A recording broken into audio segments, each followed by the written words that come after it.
Hello everybody, welcome back. तो आज हम डिस्कस करने वाले 11 दिसंबर के करंट अफेयर्स। तो इस वीडियो का पीडीएफ का लिंक आपको डिस्क्रिप्शन में मिल जाएगा और प्लीज़ इस वीडियो को आप एंड तक ज़रूर देखना। और अगर आपको ये वाला वीडियो अच्छा लगेगा तो प्लीज़ इस वीडियो को लाइक करना, चैनल को सब्सक्राइब करना, बेल आइकन दबाकर ऑल नोटिफिकेशन में सेट कर देना और प्लीज़ इस वीडियो को शेयर भी करना।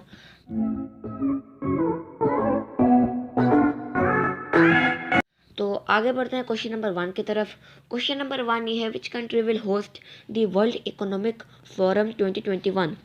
कौन से कंट्री में वर्ल्ड इकोनॉमिक फोरम 2021 में जो होने वाला है वो होगा। तो इसका आंसर होगा ऑप्शन नंबर सी, सिंगापुर।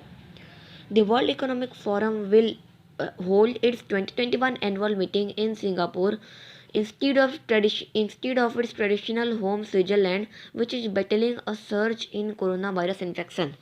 तो वर्ल्ड इकोनॉमिक फोरम जो 2021 में होने वाला था वो सिंगापुर में होगा। हर साल ये स्विट्ज़रलैंड में होता था, लेकिन ये इस साल सिंगापुर में होगा। और सिंगापुर जैसे सबको पता है कि सिंगापुर फर्स्ट में है कोविड से लड़ाई करने में। तो सर्च का मतलब होता है most powerful in battling with something. ठीक है, आगे बढ़ते हैं क्वेश्चन नंबर 2 की तरफ। क्वेश्चन नंबर 2 ये है, 36 SAARC charter day is observe on which date. तो जो सार्क चार्टर डे हुआ था 36 वाला, वो कब मनाया जाता है। तो इसका आंसर होगा ऑप्शन नंबर सी, 8 दिसंबर। जो भी 8 दिसंबर हुआ 36 सार्क चार्टर डे था और इसको मनाया जाता है पीपल के इंटरेस्ट में। और द गवर्नमेंट ऑफ पाकिस्तान भी सार्क चार्टर डे को मनाती है। तो वैसे सार्क का फुल फॉर्म होता है कि south Asian association for regional corporation. तो आप इसको नोट कर सकते हैं और आपको पीडीएफ भी डिस्क्रिप्शन में मिल जाएगा। बाकी आप वीडियो से भी नोट कर सकते हैं अगर आप नोट कर रहे हैं। हम आगे बढ़ते हैं क्वेश्चन नंबर 3 की तरफ। क्वेश्चन नंबर 3 है, who has signed memorandum of understanding with IIFM Bhopal for Narmada landscape restoration project. तो किसने एमओयू साइन किया है आईआईएफएम भोपाल के साथ नर्मदा लैंडस्केप रिस्टोरेशन प्रोजेक्ट। तो पहले तो ये जान लो कि नर्मदा लैंडस्केप रिस्टोरेशन प्रोजेक्ट में क्या होता है। तो इस प्रोजेक्ट में क्या होगा कि जो नर्मदा में जो रिपारियन फॉरेस्ट है और भी जो फॉरेस्ट हैं उन सबको मतलब और ध्यान दिया जाएगा उसका लैंडस्केप को बढ़ाने के लिए। तो इसका आंसर होगा option number C, NTPC LTD. NTPC Ltd, one of the largest integrated energy company and a PSU under the Ministry of Power, signed a memorandum of understanding with Bhopal. तो NTPC Ltd का India का largest integrated energy company है और ये ministry of power के under एक PSU भी है। और आगे बढ़ते हैं क्वेश्चन नंबर 4 की तरफ। और हाँ, PSU ये सब की जानकारी अभी आपको नहीं चाहिए। हम आगे बढ़ते हैं क्वेश्चन नंबर 4 की तरफ। क्वेश्चन नंबर 4 ये है, which organisation has collaborated with PwC India and YuWaah to upskill 300 million youth over 10 years. तो कौन से ऑर्गेनाइजेशन PwC इंडिया और युवा के साथ कोलाबरेट किया है 300 मिलियन लोगों को अपस्किल करने के लिए। अपस्किल का मतलब उनको, जैसे हमें अनस्किल्ड लोग होता है नहीं जानते ये योजनाओं सब क्या होता है। और तो इस कोलाब्रेशन में क्या होगा कि 300 मिलियन लोगों को पढ़ाया जाएगा, अपस्किल किया जाएगा। ठीक है, अगले 10 सालों में। तो इसका आंसर होगा option number A, UNICEF fund. UNICEF consulting firm PwC India announces a collaboration with the United Nations Children's Fund UNICEF and युवा जो जनरेशन अनलिमिटेड इन इंडिया है और to upskill 300 million young Indians over the next 10 years. तो ये सब मैं आपको बता चुका हूँ। आगे बढ़ते हैं क्वेश्चन नंबर 5 की तरफ। क्वेश्चन नंबर 5 ये है, Sweden ranked eight which position in 16th climate change performance index 2021। तो स्वीडन कौन से पोजीशन में है जो भी 16th climate change performance index हुआ था 2021 का। तो इसका आंसर होगा option number D, 4th position में है Sweden. In 16th Climate Change Performance Index 2021, Sweden rank at 4th position. और हाँ, पेरिस जो है वो 1st पोजीशन में है और मोरक्को है वो 6th पोजीशन में। आप कमेंट्स में बताइए 5th पोजीशन में कौन है और 2nd पोजीशन में कौन है। आगे बढ़ते हैं क्वेश्चन नंबर 6 की तरफ। क्वेश्चन नंबर 6 ये है, who is the author of book title romancing targets get closer to selling in 7 steps. तो romancing targets get closer to selling in 7 steps, ये किताब किसने लिखी है? तो इसका आंसर होगा option number B, Nidhi Verma, जो फर्स्ट है ऑन सेल, फर्स्ट वुमेन है ऑन सेल। निधि एक सेकंड, निधि वर्मा नहीं है, सॉरी बाय प्रिंटिंग मिस्टेक है, निधि वधेरा है। India first women on sales authored the book title romancing targets get closer to selling in 7 steps. तो इसमें ये इम्पोर्टेंट था कि ये इंडिया की मतलब ये पहले वुमेन थी जो सेल्स में आई थी इंडिया के, और इन्होंने बुक लिखा था romancing targets get closer to 7 steps. आगे बढ़ते हैं क्वेश्चन नंबर 7 की तरफ। क्वेश्चन नंबर 7 ये है, West Bengal cabinet has approved construction of states first deep sea port at which place? तो वेस्ट बंगाल के कैबिनेट मिनिस्टर ने first deep sea port West Bengal का कंस्ट्रक्शन शुरू कर चुका है। तो ये कहाँ पे शुरू हुआ है कंस्ट्रक्शन डीप सी पोर्ट का? तो इसका आंसर होगा ऑप्शन नंबर ए, ताजपुर। तो ताजपुर में वेस्ट बंगाल के कैबिनेट मिनिस्टर ने फर्स्ट डीप सी पोर्ट बनाया।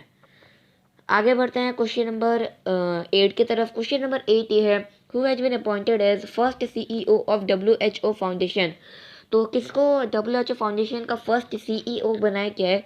तो ये याद रखो, WHO फाउंडेशन और WHO इक्वल नहीं है, ये दोनों अलग अलग हैं। तो इसका आंसर होगा option number C, Anil Soni. Indian origin global health expert Anil Soni has been appointed as the first CEO of newly launched the WHO Foundation. तो इंडियन के ऑरिजिन जो हेल्थ एक्सपर्ट है अनिल सोनी, उनको फर्स्ट सीईओ बनाया गया है WHO फाउंडेशन का, जो अभी रिसेंटली लॉन्च हुआ है। तो आगे बढ़ते हैं क्वेश्चन नंबर 9 की तरफ। क्वेश्चन नंबर 9 है, the submarine day is celebrated on which date? Submarine day कब मनाया जाता है? तो इसका आंसर होगा option number A, 8 December.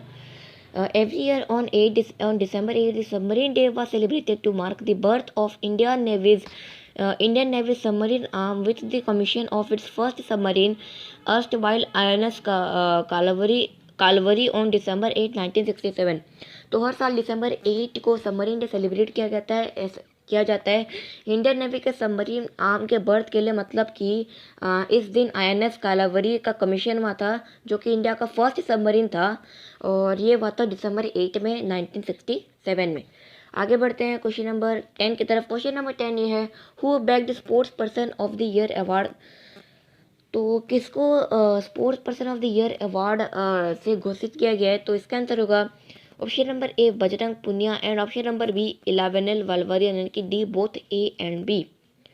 Indian athletes Bajrang Punia freestyle wrestling and Ilavenel Valvarian shooting bagged the top honors at the virtually held FICCI India Sports Award 2020 on the back of the 10th Global Sports Summit। तो Indian के athlete Bajrang Punia, जिनका sport है freestyle wrestling और इलेवेनल वालवारियन, जिनका sport है shooting, उन्होंने top किया है FICCI इंडिया स्पोर्ट्स अवार्ड 2020 में, जो कि था 10th on the back of 10th global sports summit. 10th global sports summit के बैक में 2020 था 10th ग्लोबल स्पोर्ट्स समिट। 2010 में 10 में फर्स्ट टाइम हुआ था ये, और इन दोनों को मिला था इम्प्रेसिव प्ले में, मतलब ये लोग बहुत अच्छा खेले थे 2019-20 सीजन में, इसलिए इनको sports person of the year award मिला गया था इनके कैटेगरीज में। आगे बढ़ते हैं क्वेश्चन नंबर 11 की तरफ। क्वेश्चन नंबर 11 ये है, who awarded 2020 Ramanujan prize for young mathematician? तो किसको रामानुजन प्राइज मिला है? तो आप सब जानते हो कि श्रीनिवास रामानुजन को बहुत बड़े मैथमेटिशियन थे, उनकी अर्ली एज में डेथ हो गई थी, लेकिन वो बहुत अच्छे मैथमेटिशियन थे। तो उनके नाम पे प्राइज है जो रामानुजन प्राइज, वो इस साल 2020 में किसको मिला? तो इसका आंसर होगा ऑप्शन नंबर सी, ब्राज़ील की कैरोलिना अराउजो। तो आगे इन्फॉर्मेशन जानने से पहले जान जाते हैं ऑप्शन, आगे जो बचे हुए ऑप्शन है उसके बारे में। तो जो एडम हार्पर है, इनको अवार्ड मिला था 2019 में। रीता ब्रता मुंशी, इनको मिला था अवार्ड 2018 में, और यूडाडो टेक्सेरा, इनको मिला था 2017 में। तो सोचो मतलब श्रीनिवास रामानुजन इंडिया के थे, कितना वैल्यू है इनका बाहर के कंट्री में भी। The year 2020 Ramanujan Prize for Young Mathematician was awarded to Dr. Carolina Araujo, mathematician from the Institute of Pure and Applied Mathematics in Rio de Janeiro in Brazil। तो डॉक्टर कैरोलिना अराउजो को मिला है ये award, जो कि है mathematician है IMPAC यानी कि institute of pure and applied mathematics, sorry शायद तक मैंने पेरू बोल दिया था, institute for pure and applied mathematics, जो कि है रियो डे जेनेरियो, और वहाँ पे रियो डे जेनेरियो ब्राज़ील में लोकेटेड है। तो रियो डे जेनेरियो का नाम आपको सुना सुना लग रहा होगा, यहाँ पे ओलंपिक्स हुआ था एक बार, और इनके जो वर्क है ये बेसिकली बायरेशनल ज्योमेट्री में है, जो बताता है एल्जेब्रिक वेराइटीज़ के क्लासीफाई में और उसके स्ट्रक्चर के बारे में। आगे बढ़ते हैं क्वेश्चन नंबर 12 की तरफ। क्वेश्चन नंबर 12 है which minister inaugurated Koilwar bridge in Bihar. तो किस मिनिस्टर ने कोइलवार ब्रिज इनॉग्रेट किया है बिहार में? तो इसका आंसर होगा option number B, Nitin Gadkari, यानी कि हमारे union minister for road transport and highways. तो नितिन गडकरी ने 1.5 किलोमीटर लंबा कोइलवार ब्रिज सोन नदी के ऊपर बनाया गया है, जो कि सोन नदी बिहार से और बिहार में है, और वीडियो कॉन्फ्रेंसिंग के थ्रू बनाया गया है। तो आपको इस वीडियो का PDF डिस्क्रिप्शन में मिल जाएगा, जो मैं पहले बता चुका हूँ। बाकी इसमें इतना इम्पोर्टेंट चीज़ नहीं था, बस इतना याद रखना है कि नितिन गडकरी ने ये इनॉग्रेट किया है कोइलवार ब्रिज, जो कि सोन रिवर के ऊपर है। आगे बढ़ते हैं क्वेश्चन नंबर 13 की तरफ। क्वेश्चन नंबर 13 ये है which celebrity top 50 Asian celebrity in the world list 2020। तो किस सेलिब्रिटी ने टॉप किया है एशिया के टॉप 50 सेलिब्रिटी में, जो वर्ल्ड लिस्ट में आते हैं? तो आपके लिए 4 ऑप्शन है, सोनू सूद, टाइगर श्रॉफ, अजय देवगन, ऋतिक रोशन। तो हाल ही में ये बहुत फेमस भी हैं, तो आप आराम से जान सकते हैं। तो आप प्लीज़ इस क्वेश्चन का आंसर कमेंट्स में बताइए। और ऑफ कोर्स इस वीडियो का लास्ट क्वेश्चन था, 13th क्वेश्चन, जो हर समय कमेंट में होता है।